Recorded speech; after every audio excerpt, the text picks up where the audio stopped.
Hi hello welcome to code friendly triple five YouTube channel day 12 of Python. ఈ రోజు class లో మనం ఏం చూస్తామంటే ఎక్స్టెండెడ్ స్లైసింగ్ అంటే ఏంటిదో చూద్దాం. వి ఆల్రెడీ నో స్లైసింగ్ అంటే ఏంటిది అని కదా. సో మనకి ఈ రోజు క్లాస్ లో ఇంకా స్లైసింగ్ కానీ ఇక్కడ ఏం పెట్టాం మనం ఎక్స్టెండెడ్ స్లైసింగ్ అంటే ఏంటిదో ఈ రోజు క్లాస్ లో మనం చూద్దాం. ఇక్కడ ఆల్రెడీ మీకు సింటాక్స్ తెలుసు, స్టార్టింగ్ ఇండెక్స్ ఇంకా ఎండింగ్ ఇండెక్స్ అనేది తీసుకుంటామని. కానీ ఇక్కడ చూసారా, సింటాక్స్ లో మనకి స్టెప్ అనేది కొత్తగా యాడ్ అయింది కదా. సో ఈ స్టెప్ అంటే ఏంది, ఈ ఎక్స్టెండెడ్ స్లైసింగ్ అంటే ఏంటిదో ఈ క్లాస్ లో మనం చూద్దాం. See, step determines the increment between the each index for the slicing. So, ఇక్కడ మనకి ఏమంటున్నారు? Step determines the increment between each index for the slicing కదా. సో ఇది మీకు ఎగ్జాంపుల్ చూసాక అర్థమవుతుంది. చూడండి, ఇక్కడ ఎగ్జాంపుల్ లో మనకి ఏమి ఇచ్చారు అంటే రవి అనేది ఇచ్చారు. కానీ మనకి రవి అనేది ఎలా ఉంది మరి? చూడండి, ఇక్కడ మనకు ఒక స్పేస్ వచ్చి ఆర్ పెట్టి మళ్ళీ ఇలా ఒక డాష్ వచ్చి ఏ పెట్టి మళ్ళీ ఇలా ఒక డాష్ తీసుకొని వి పెట్టి మళ్ళీ డాష్ తీసుకొని ఐ పెట్టి మళ్ళీ డాష్ తీసుకున్నారు. కానీ వాళ్ళకి అవుట్పుట్ ఎలా కావాలి అంటే ఓన్లీ ఇలా రవి అని మాత్రమే రావాలి అంట కదా. సో ఇలా మనం వీటిని అవాయిడ్ చేయడానికి ఈ స్టెప్ అనేది యూజ్ చేస్తాం అనమాట.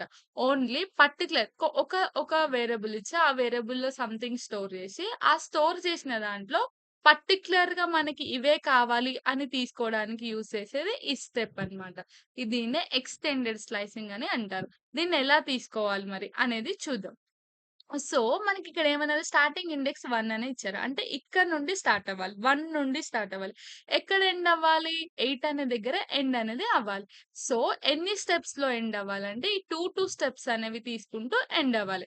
సో, ఈ 2 స్టెప్స్ ఎలా తీసుకోవాలనేది నేను మీకు చెప్తా. ఇక్కడ 1 నుండి స్టార్ట్ అయింది. అంటే 1 తీసుకున్నాం. ఎన్ని స్టెప్స్ తీసుకున్నాం? 2 అనేది తీసుకుంటున్నాం. సో, ఈ 1కి 2 అనేది యాడ్ చేస్తే మనకి 3 అనేది వస్తది. అంటే ఈ 1ని తీసుకొని ఈ 2ని తీసుకోవాలి. నెక్స్ట్ ఏం తీసుకోవాలంటే 3కి మళ్ళీ 2 యాడ్ చేసుకోవాలి. అప్పుడేమైతది 5 అనేది వస్తది. సో, మనం మళ్ళీ ఈ 5 అనేది తీసుకోవాలన్నమాట. నెక్స్ట్ ఈ 5కి 2 యాడ్ చేస్తే 7 వస్తది. సో, మనకు ఆల్రెడీ ఎండ్ ఏది 8 దగ్గరే కాబట్టి దానికి ముందే ఎండ్ అయిపోతది. మీకు ఈ ఎగ్జాంపుల్‌లో అర్థమైతది చూడండి. సో, ఇక్కడ 1 దగ్గర స్టార్ట్ అయింది. అంటే 6 అనేది ప్రింట్ అవుతది. మనకి స్టెప్ ఏమిచ్చిండు? 2 అనేది ఇచ్చిండు. అంటే ఇది 1, ఇది 2. ఈ 2 నంబర్ అనేది మనకొస్తదనమాట. అంటే ఏ అనేది వస్తది మనకి. మళ్ళీ నెక్స్ట్ ఏం చేస్తాం? మళ్ళీ 2 అంటే ఇది 1, ఇది ఇది 1, ఇది 2. అంటే ఈ 2 అనేది వస్తది మనకి. సో, మనకిక్కడ వి అనేది వస్తది. మళ్ళా 2 అంటే ఇది 1, ఇది 2. సో, మనకు ఐ అనేది వస్తదనమాట. ఇలా స్టెప్స్ కౌంట్ చేసుకుంటూ మనకు ప్రింట్ అనేది అయితది. ఇంకొక ఎగ్జాంపుల్ చూడండి, ఇక్కడ వాటర్ ఫాల్ అని ఇచ్చారు. కానీ మనకి ఇక్కడ సింటాక్స్ ఏమి ఇచ్చారు అంటే 1 దగ్గర స్టార్ట్ అయ్యి 6 దగ్గర ఎండ్ అవుతూ 3 స్టెప్స్ తీసుకోమని చెప్తున్నారు. సో, 1 దగ్గర స్టార్ట్ అయ్యి అంటే ఏ అనేది ప్రింట్ అవుతది. ఏ అనేది ప్రింట్ అయిన తర్వాత 3 స్టెప్స్ అంటే ఇది 1, ఇది 2, ఇది 3. సో, మనకి థర్డ్ వన్ ఏదైనా ప్రింట్ అయితది. సో, మనకిక్కడ ఆర్ అనేది వస్తదనమాట. మనకిక్కడ ఆల్రెడీ 6 దగ్గరే ఎండ్ అవ్వాలి గాబట్టి, నెక్స్ట్ ఓన్లీ 2 నంబర్స్ మాత్రమే ఉన్నాయి. సో, మనకి ఇక్కడ 3 కంటే తక్కువున్నాయి గాబట్టి, ఇంకా మిగతావనేది మనకి ప్రింట్ అవ్వవన్నమాట. Coming to string methods. అసలు స్ట్రింగ్ మెథడ్స్ అంటే ఏంటివో చూద్దాం. So, Python has a set of built in reusable utilities. They simplify the most commonly perform operations. మనకి పైథాన్‌లో ఆల్రెడీ కొన్ని ఫంక్షన్స్ అనేవి ఇన్‌బిల్ట్‌గా ఉంటాయన్నమాట. మనం దాన్ని కొన్ని యూజ్ చేసుకుంటాం. ప్రోగ్రామ్ రాసేటప్పుడు ఆటోమేటిక్‌గా వాటిని యూజ్ చేసుకుంటాం. అలా కొన్ని మెథడ్స్‌ని మనం ఈ రోజు క్లాస్‌లో చూద్దాం. ఏమేం చూస్తామంటే ఈచ్ డిజిట్ అనేది చూస్తాం. స్ట్రిప్ అంటే చూస్తాం. Lower, upper, starts with, ends with, replace అనే కొన్ని మెథడ్స్‌ని మనం ఈ రోజు క్లాస్‌లో చూద్దాం. ఫస్ట్ ఆఫ్ ఆల్ ఇక్కడ మనకొక ఎగ్జాంపుల్ ఇచ్చాడు చూద్దాం. ఒక process. Check each character of the input is a number. ఇప్పుడు వచ్చే ప్రతి ఇన్‌పుట్ నంబరా కాదా అని చెక్ చేయాలి. And check if the length of input is 4 digits. ఇచ్చే ఇచ్చే క్యారెక్టర్స్ 4 డిజిట్స్ ఉందా లేదా అనేది చెక్ చేసుకోవాలి. Next string method is digit simplify this. ఇక్కడ మనం ఈజ్ డిజిట్ అనేది యూజ్ చేసుకుంటూ మనం దీన్ని సింప్లిఫై చేయొచ్చంట. సరే చూద్దాం. అసలు దీన్ని ఎలా రాయాలి అంటే ఇక్కడ స్ట్రింగ్ వేరియబుల్. ఇక్కడ ఒక నేమ్ పెట్టుకొని, ఇలా డాట్ పెట్టుకొని, మనం ఈజ్ డిజిట్ అని పెట్టుకోవాలి. ఇలా మనకు ఓపెన్ బ్రాకెట్, క్లోజ్డ్ బ్రాకెట్ మెథడ్‌లో తీసుకోవాలి. ఇక్కడ ఏమంటుందంటే, ఈజ్ డిజిట్ అనేది ఎలా యూజ్ చేస్తాము అంటే, give true if all the characters are digit otherwise false. ఏమంటుంది? ట్రూ అనేది ఇవ్వాలి. ఎప్పుడు ఇవ్వాలి? If all the characters is digit. ఒకవేళ అన్ని క్యారెక్టర్స్ డిజిట్స్ అయితే మనకి ట్రూ అనేది రావాలి. లేదు అంటే అదర్‌వైజ్ వి గెట్ ఫాల్ అన్నమాట. సో, మనం చెక్ చేద్దాం. ఇక్కడ మనకి 2 కండిషన్స్ అనేవి చెప్పారు. ఏమేంటివి? వచ్చేవి క్యారెక్టర్స్ నంబర్సా కాదా అనేది ఒక కండిషన్‌ని చెక్ చేయాలి. అండ్ అలాగే ఈ వచ్చే క్యారెక్టర్ యొక్క లెంత్ అనేది 4 ఉందా లేదా అనేది చెక్ జేసుకోవాలి. ఈ 2 క్యారెక్టర్ మనకి చెక్ అయితేనే మనకి ట్రూ అనేది రావాలి. సో, చూద్దాం. ఇక్కడ పిన్ అనేది తీసుకున్నారు. పిన్ అని తీసుకొని స్ట్రింగ్‌లో మనకొక నంబర్ అనేది ఇచ్చారు. ఏందా నంబరు? 4748 అనే ఒక నంబర్‌ని ఇచ్చారు.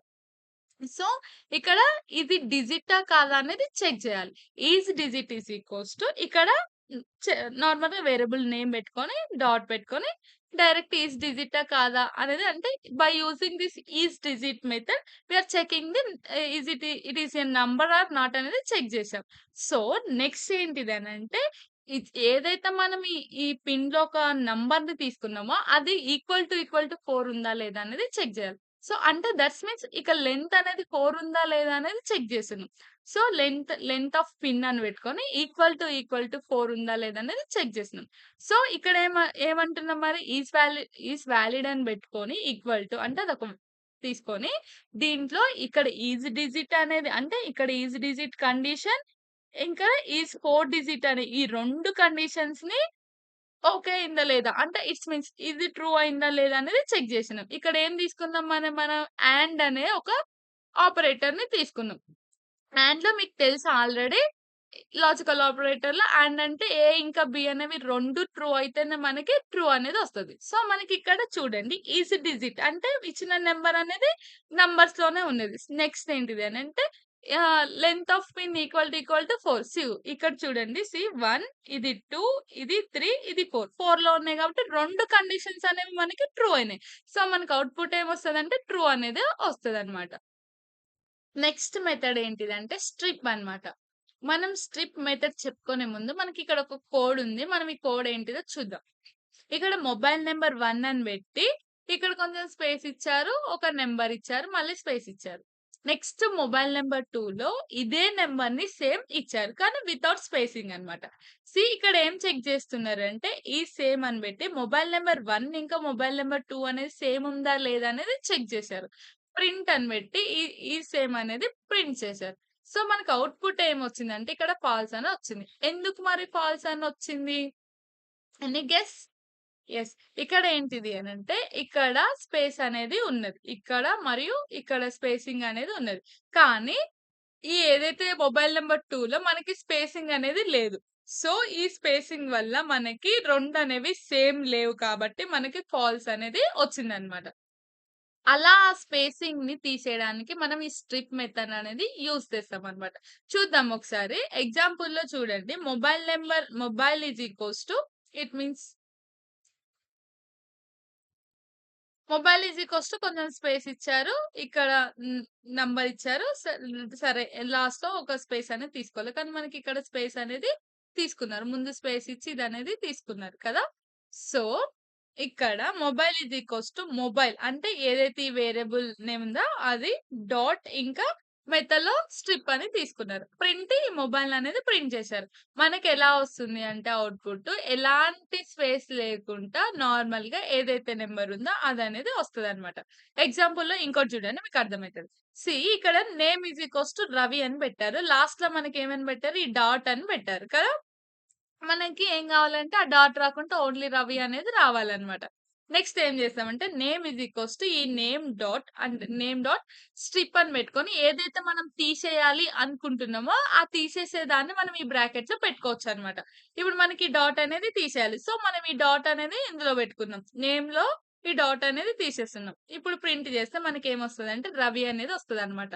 అలా మనం ఈ స్ట్రిప్ మెథడ్ అనేది యూజ్ చేస్తాం. Next coming to next method replace method. ఇక్కడ మనం రీప్లేస్‌ని ఎలా రాస్తామో సేమ్ అన్ని మెథడ్స్ లాగానే ఇక్కడ మనం వేరియబుల్ నేమ్ తీసుకుంటాం. ఇక్కడ డాట్ అనేది తీసుకుంటాం. ఇక్కడ రీప్లేస్ అని పెట్టుకొని ఇక్కడ ఓల్డ్‌లో ఏదైతే ఓల్డ్ నుంచి మనం న్యూకనేది రీప్లేస్ చేస్తామో అవి ఇక్కడ ఓల్డ్ ఇయ్యాలి. ఏదైతే రీప్లేస్ చేయాలనుకుంటున్నామో అది ఇక్కడ ఇవ్వాలి. ఏం రీప్లేస్ చేద్దాం అనుకుంటున్నామో అది ఇక్కడ ఇవ్వాలి. మీకు ఎగ్జాంపుల్స్‌లో అర్థమైతది. Give a new string after replacing all the occurrence of the old substring with the new string అన్నమాట. ఇక్కడ మనం కోడ్ చూద్దాం. ఇక్కడ sentence is equals to T ఉంది.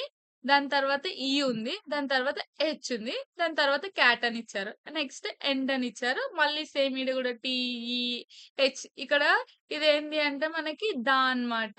కానీ అక్కడ వాళ్ళు ఏమిచ్చారు అంటే వాళ్ళు కొంచెం దాన్ని అటు ఇటుగా చేసిచ్చారు. మనం దీన్ని ఏం చేద్దామంటే దాగా రీప్లేస్ చేద్దాం. అదెలా చేద్దామంటే ఇక్కడ sentence is equals to sentence dot అని పెట్టుకొని రీప్లేస్ పెట్టుకొని ఏదైతే రీప్లేస్ చేద్దాం అనుకుంటున్నాం మనం ఇక్కడ టీఈహెచ్ దగ్గర డి అనేది మనం రీప్లేస్ చేద్దాం అనుకుంటున్నాం. సో దాన్ని ప్రింట్ చేసిన తర్వాత మనకి ఏమొస్తదంటే the cat and the dog అనేది వస్తదన్నమాట. నెక్స్ట్ మెథడ్ స్టార్ట్స్ విత్ అనేది చూద్దాం. Let's say we have to check if all the given URL is secure URL అంటే ఇచ్చిన ప్రతీది మనకి సెక్యూర్ యూఆర్ఎల్లా కాదా అనేది చెక్ చేసుకోవాలన్నమాట. We have to check if the input starts with HTTP అనేది యూజ్ చేస్తే మనకి ప్రతి యూఆర్ఎల్ అనేది హెచ్‌టిటిపి తోటి స్టార్ట్ అయితుందా లేదా అనేది చెక్ చేయాలన్నమాట ఇక్కడ. అలా అయితే మనకి సెక్యూర్ అనేది అన్నమాట. సో ఇక్కడ యూఆర్ఎల్ ఈజ్ ఈక్వల్స్ టు ఇక్కడ ఏం పెట్టారు హెచ్‌టిటిపి అని పెట్టేసి సంథింగ్ ఒక మనకి యూఆర్ఎల్ అనేది ఇచ్చారు. ఇప్పుడు మనం చెక్ చేయాలి. ఏదైతే ఇచ్చిన యూఆర్ఎల్ ఉందో అది స్టార్టింగ్ విత్ హెచ్‌టిటిపి తోటి స్టార్ట్ అవుతుందా లేదా అనేది చూద్దాం. ఈ సెక్యూర్ అని పెట్టి సెక్యూర్ యూఆర్ఎల్ అని పెట్టుకొని URL dot starts with starts with HTTP అని ఇలా పెట్టుకున్నాం అనుకో చెక్ చేస్తది. ఇచ్చిన ప్రతి యూఆర్ఎల్ అనేది ఇట్లా హెచ్‌టిటిపి తోటి ఉన్నదా లేదా స్టార్ట్స్ విత్ అని పెట్టుకొని హెచ్‌టిటిపి తోటి ఉందా లేదా అనేది చెక్ చేసుకుంటాం. ఇప్పుడు మనం దీన్ని ఈ సెక్యూర్ యూఆర్ఎల్ అనేది ప్రింట్ చేస్తే మనకి ట్రూ అనేది వస్తది. ఎందుకంటే ఇక్కడ ఇచ్చిన యూఆర్ఎల్ అనేది హెచ్‌టిటిపిలోనే ఉంది కాబట్టి మనకి ట్రూ అనేది వస్తదన్నమాట. Next method ends with. ఇక్కడేందంటే ఎండ్స్ విత్ అనేది చూస్తున్నామనమాట. సేమ్ అన్నిలాగానే ఇక్కడ మనం వేరియబుల్ నేమ్ తీసుకుంటాం, డాట్స్ తీసుకుంటాం. ఎండ్స్ విత్ అనే ఒక మెథడ్ నేమ్ తీసుకుంటాం. ఇలా బ్రాకెట్ అనేది తీసుకుంటాం. Give true if the string ends with the specified value otherwise false. ఇక్కడేందంటే ఒక స్పెసిఫైడ్ వాల్యూ తోటి ఎండ్ అయితే ట్రూ అని ఇవ్వండి. లేదంటే ఫాల్స్ అని ఇవ్వండి అని చెప్పిందనమాట. మనకిక్కడ ఈమెయిల్ ఐడీ ఉంటది. ప్రతి ఒక్కళ్ళ email ID ends with @gmail.com అనే దానితోటి మనకి ఎండ్ అవుతూ ఉంటదనమాట. ఇప్పుడు చెక్ జేయాలి. ఇచ్చిన ప్రతి మెయిల్ అనేది @gmail.com అనే దానితోటి ఎండ్ అవుతుందా లేదా అనేది చెక్ జేయాలి. ఇక్కడ మనం ఈమెయిల్ అని పెట్టుకొని ఇక్కడ ఒక ఈమెయిల్ అనేది ఇస్తున్నాం. ఇక్కడ email is equals to email ID dot అని పెట్టేసి ఎండ్స్ విత్ @, gmail.com అనే దానితోటి ఎండ్ అయితుందా లేదా అనేది మనం ఇక్కడ చెక్ చేసినాం. ప్రింట్ చేసినాం. ఇక్కడ మనకి ఆల్రెడీ @gmail.com తోటే ఎండ్ అయింది కాబట్టి మనకి ఇక్కడ ట్రూ అని ఇచ్చారు. నెక్స్ట్ మెథడ్ ఏందంటే అప్పర్.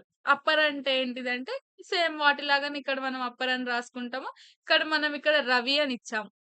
ఇక్కడ మనం రవి అని ఇచ్చాము. రవి అని ఇచ్చి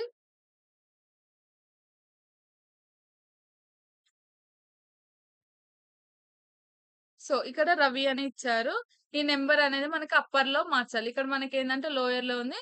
ఇక్కడ నేమ్ పెట్టి డాట్ అప్పర్ అని పెట్టుకొని బ్రాకెట్స్ ఇచ్చాం. ఇచ్చిన దాన్ని రవి అనేది మనకి అప్పర్ లెటర్స్‌లో వచ్చింది. ఆయుషు. ఇక్కడ మనకి ఇలా మారుతుంటాయన్నమాట. లోయర్ కేస్ సేమ్ అలాగే పెట్టుకొని ఇచ్చిన అప్పర్ కేస్‌ని మనకి లోయర్ కేస్‌లోకి మార్చారన్నమాట. అంతే. Thank you. Don't forget to like, share and subscribe. Thank you.